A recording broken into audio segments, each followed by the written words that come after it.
Enuanom Ghana for eye owura Jail Ato Forson ho akye ne pa ye.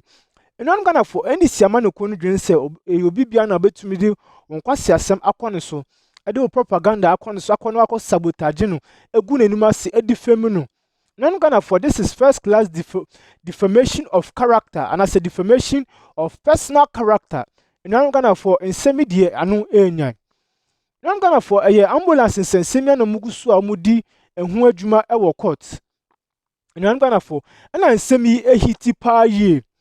Na eye Dr. Jail Ato Forson ade ababetu dwa se eye the Attorney General eye Godfred Odame abanifie anaju 2 am ababesre no ebu nkotodua panechew sintin asem no onja echidi no maniska na bibia enko ne nkotodi na bibia enko so wa Enuanom Ghana for asemi ba abonti apena NDC amanoko no esu asemi no publish asem no mani very viral ama kofo binum tse sami jemfi no mu ina aba abonti ebekasa ntinu Attorney General ne de oye very corrupt person and I say or a very wicked person. Now or a very corrupt I say ye ne yi ne di. When is sema e course. A one man Attorney General so sad letter 1020 to sabat to abontin by the Deputy Attorney General Efeno Godfred Chey Yabua or no so sad in semini na babetudra. Enuanom Ghana for sana asem no adane. No knowing say a Jail Ato Forson akwa ko hu eye the Attorney General mom ebu nkotodwe apaneche owo fie asanso akon office sa asem na komunja na komunka no wo fie na komum omaniska na bibia etu entwa. Enuanom Ghana for enko kan letter ne kakra bi na me fa de aka no ento screen so chirema osintino the Attorney General under the enormous pressure by people to discontinue the case but has not yielded. That's paragraph 6 and I'm making you know. And the paragraph 7 just said the Attorney General have video and as a evidence of Dr. Jail Ato Forson coming to his office and to his house to come and beg him to discontinue the case and to pay huge amount of money. Not gonna him say Attorney General there. Him say a very strict man. Open a cry to me and to me any diagro. Sakwasi agro ne to me nindi. Enuanom Ghana for one shenia chairman one don. I didn't know about for a fiase. Enuanom Ghana for any samanukun, some more babon tia bekasa, and nonkun. And I feel some woman fear and so nonkun. Enuanom Ghana for in some na negusu abubo bay. Yes, some benekun tisa and some winter mumbra. Madam. We're going to tell you everything. Before we go on, let's see what Sami Jemfi, the propaganda secretary of the NDC, what he told reporters outside. Of course, he's an interested party. Ato Forson is a minority leader. He's an interested party. That makes sense. So Sami Jemfi was in the court. After the court, this is what he told reporters. We have times without number explained why we think that Honorable Ato Forson is innocent and that this whole case is needless. Now, the matter has been before the courts. Various witnesses have been called. The minority leader himself has opened his case and closed his case. Currently, the third accused is being cross-examined by lawyers for the minority leader, who is the first accused. And today, cross-examination was done by our own director legal, Edigi Tamako. So we're all in court to monitor the proceedings.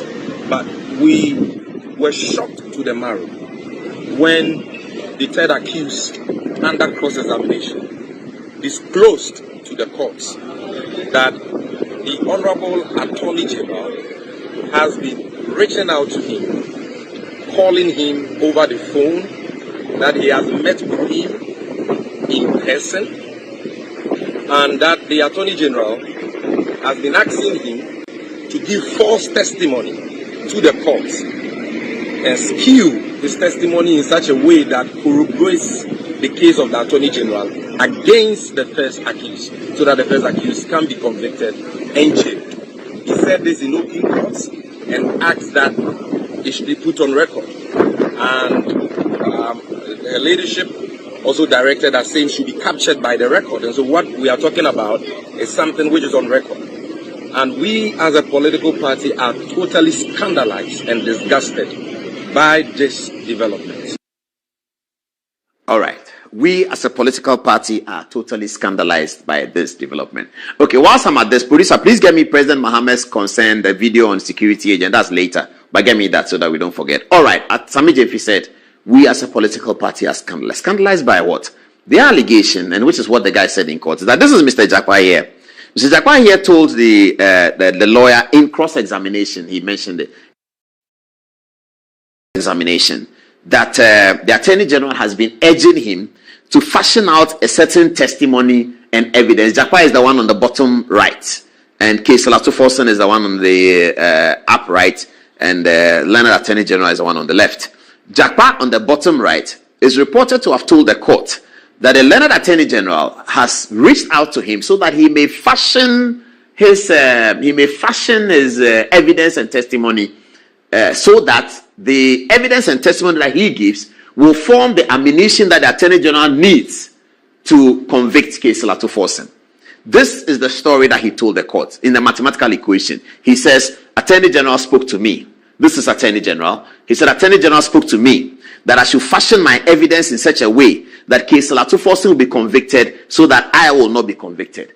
Well, the two of them are on the same trial and the allegations are similar. Ato Forson is alleged to have procured some papers, letters of credit issues that benefited him so that they could bring the ambulance. The letters of credit were procured. The benefits may have accrued, but the ambulance didn't come. It took Hawakumsin and Nana Akufo-Addo to provide those ambulances. We all know that story. I'm sure it's a story that's coming up for 2024 election. We'll do a song about it. Ambulance, who brought ambulance, who didn't bring ambulance. Anyway, so this man says, Captain Jakwa says that he was told to deliver a certain angle that will make Ato Forson convicted. That suggests that the Attorney General really doesn't have the Ato Forson conviction documentation, or he doesn't have the case. That's what it suggests. That's what Jakwa's thing suggests. That Attorney General didn't have the power, the authority, and in fact the argument to convict Ato Forson. So he was looking for him to help him be able to convict Ato Forson.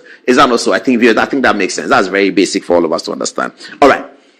If that were the case, let's now go in to see the documentation that has been exchanged between the two parties. Now, the Attorney General already has achieved the prima facie case against both of them. He has already achieved that. A submission of no case from Jail Ato Forson, and I believe himself, has already failed in the court. So what happens is that the Attorney General opens his case. He's opened his case. He's lined up what he wants to say about them. After he did what he said about them, the court then allows the accused persons to respond. In their response, the accused person has the option to say that, I've listened to what the Attorney General said. He has not made any case against me. They'll look at the rules of the prosecution. They'll look at the Criminal Offences Act and the procedure and convince the court that based on this and that, that the Attorney General and the prosecution have not been able to make any case. If the court agrees with them, they will sustain, as they say, their application for submission of no case. That application will be sustained by the court if they agree with them. If they don't agree with them, the court will tell them, no, we don't agree with you. The Attorney General has raised a prima facie matter. You need to answer it. That stage has been crossed. For a prosecutor, once you cross that stage, you are almost on the highway. You are waiting for the rest of the matter, but you're almost on the highway. The Attorney General has successfully crossed that stage. Now, a prosecutor who is struggling to find conviction is not one who has already achieved the prima facie.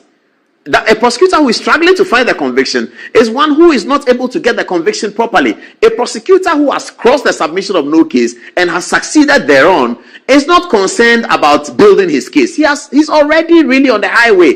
At that stage, it's the defense that is chasing the matter. It's not the prosecution that is chasing the defense. At the beginning, when the prosecution make their case, they have to satisfy everybody that the case has been made. Once the prosecution satisfies the court that the case has been made, from then on, it is the defense that is chasing the matter. It's not the prosecution. Okay, let's move on and see a few things. Now, there's something called plea bargaining, okay?